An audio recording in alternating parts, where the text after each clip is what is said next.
What's going on, Goombas? My name is Michael Jaymes. I'm a published author and self-employed writing coach, and today I want to talk about the things I have learned in the past almost 5 years of being a self-employed writing coach. Just writing full-time, basically, teaching others how to write, writing my own books. I want to talk about it. I want to share it with you, give you some insight, and hopefully it's beneficial, encouraging, helpful, whatever. Let's get right into it. Oh, and don't forget your coffee. Have a morning coffee while you're watching this.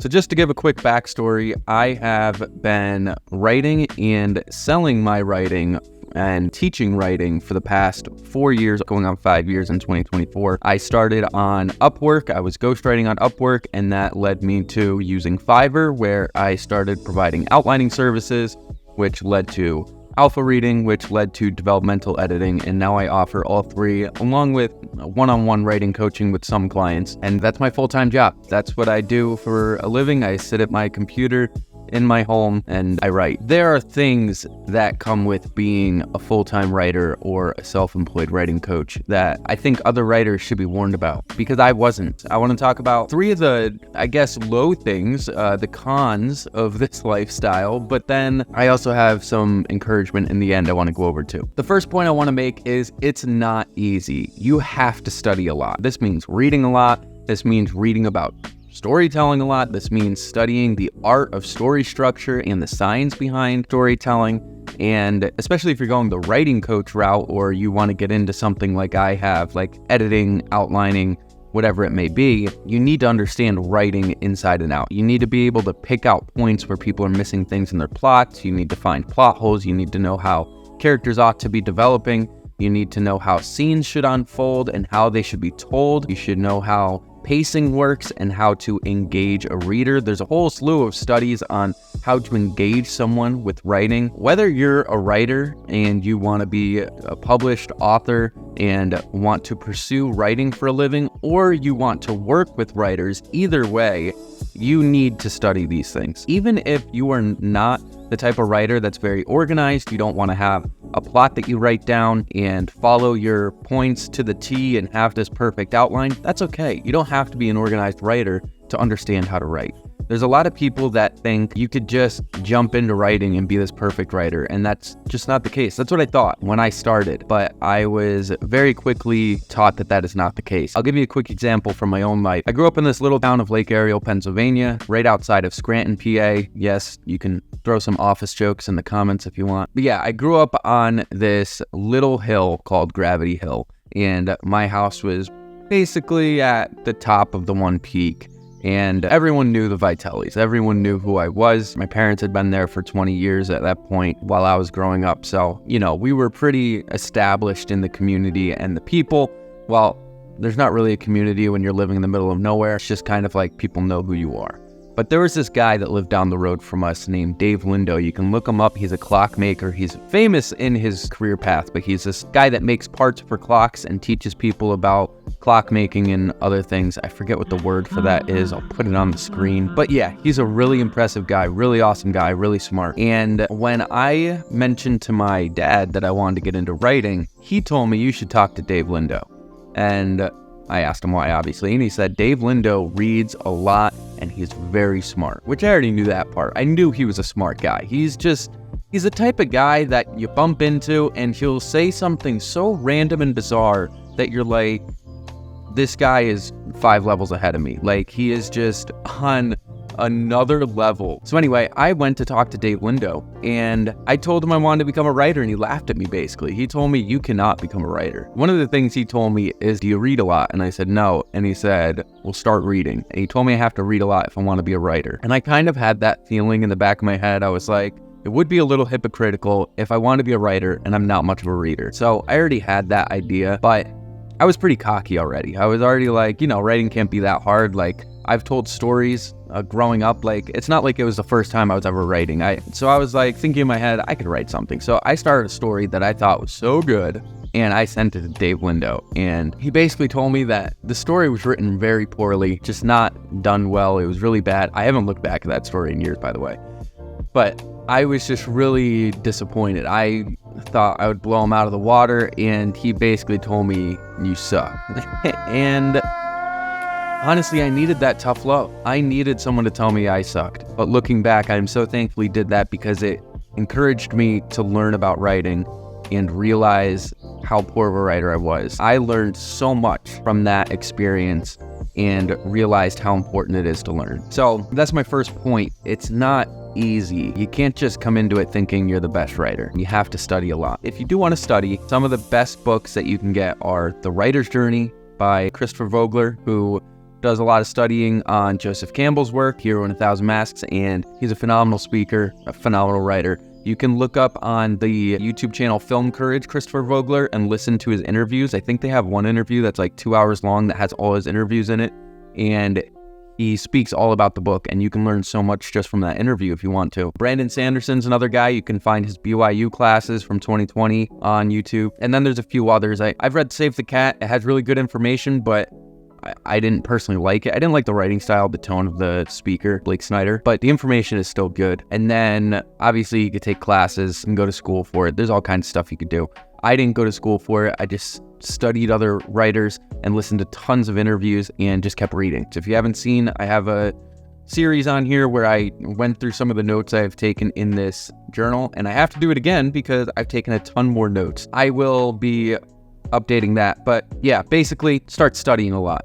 Really study a lot. The second warning I want to give, or piece of advice I want to give, is it is mentally draining. It is hard. You're going to struggle with your self-esteem, imposter syndrome, and ultimately possibly depression. I struggled with depression all my life. Growing up, I had a sense of imposter syndrome. I never thought I was amounting to enough. I never thought my life had value in other people's eyes. Scranton's not known for the arts. Scranton's known for do your 9 to 5, get your beers and go home. That's kind of the mentality of a lot of people. And you don't bother people, you don't talk to people, you don't have communities. There's not much of a writing community there. And on top of that, I only had 2 writing friends in all of Scranton. And that was really tough for me. I didn't have the inspiration from others, and those writing friends had other jobs and other priorities. Writing can really isolate you and make that depression even worse. And I really struggled with that multiple times. And I'm not trying to scare people away from writing,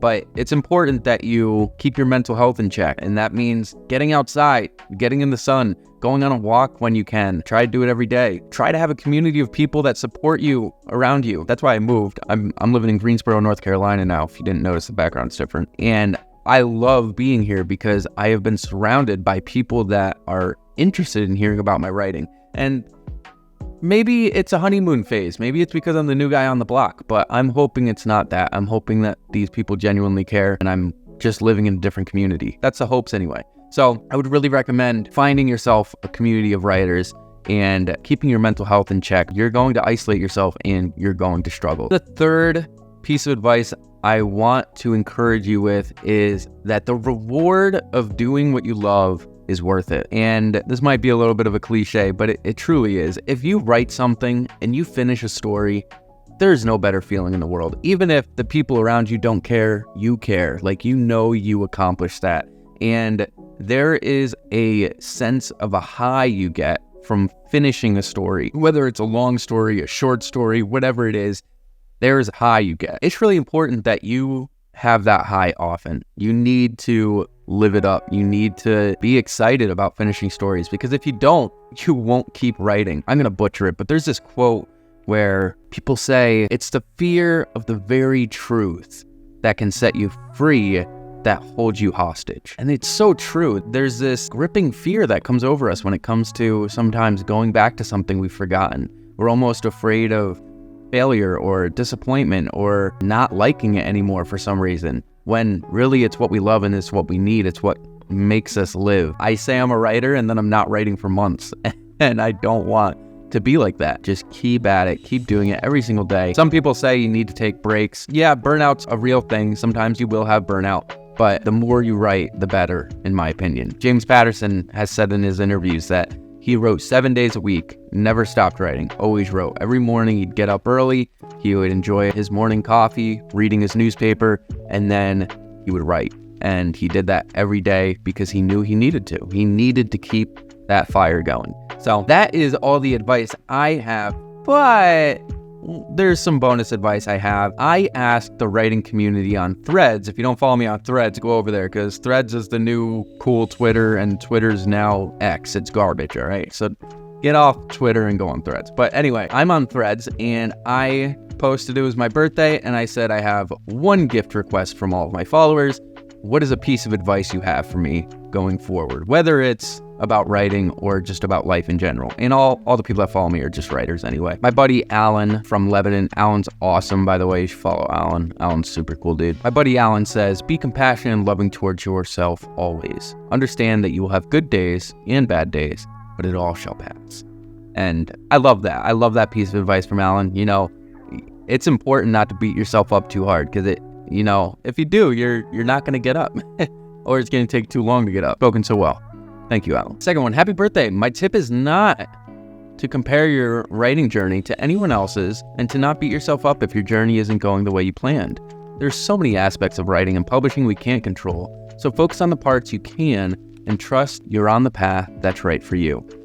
Thank you, Liz. This is so true. There have been times in my life where I was so focused on writing a book that I can send to an agent, or writing a book that's going to be the next New York Times bestseller. Sometimes we just have to focus on what we can control and think about the things in front of us, not the things that we're trying to reach for, because those things will come in time. And if you write something phenomenally, it's not because you strategically marketed yourself perfectly. I mean, that might be part of it, but it's going to boil down to if you're a good writer. That's where it's going to come down to. SJ says, happy birthday. My tip for you would be to never underestimate the power of revision, whether in writing or in life. The first draft is rarely perfect. It's the willingness to revisit, refine, and improve that truly makes a difference. That is awesome. I love that. Let's keep revising things, both in our lives and in our writing. Always improving, always getting better. I love that. Thank you. Next is Nibbles and Noses. Happy birthday. Something I try and remind myself is to try and stay in the moment. We spend so much time and energy worrying about the future or overthinking the past, so that we often miss the beauty that is right in front of us. Again, phenomenal tip. Thank you so much, Nibbles. Determined Pod says, happy B-Day to you. The one piece of advice that I think about all the time was given to me by my 11th grade English teacher. He said, the lesson comes after the test. You might not be prepared for whatever happens, but you can always learn from it. I love that, because I had an English teacher that was very dear to me. He passed away, but I dedicated my first book to him because he really believed in me. He believed I could be an author someday, and that meant a lot to me. So I'm sure that Determined Pod, your English teacher, means a lot to you as well if you're quoting him here. But I do love that quote. The lesson comes after the test. That's so good. That is all I have for you guys. I don't know. I wanted to highlight my life, I guess, because I'm 25 now and it's nuts. I guess I'll leave you with this. I'm working on my third novel now. I think it's the best writing I've ever done in my life. I'm so excited to release it. It's called You've Got the Wrong Guy. I'll throw a little graphic up. This may or may not be the cover. We might decide something else, but that book is planned to come out in May of 2024. So if you want to show your support, subscribe to the channel so you can be updated when it's out. It will obviously be on Amazon, but if you want a signed copy, I will be doing signed copies that I will be selling privately from my own website, or you could probably reach out to me on Instagram or something. And then on top of that, I'm almost up to 500 sales in writing coaching, and I'm excited to continue helping other people. I've helped, I think, 5 or 6 different books get published in the last 4 years out of all the books I've outlined. Some of them are still in the works. More videos to come. I'm going to continue my outline fiction series, and I'm also going to be giving more advice on what I've learned from journaling about writing. I'm going to be doing that series again very soon. Thank you so much for watching. Like, comment, subscribe. You know the thing. You know the drill. Peace.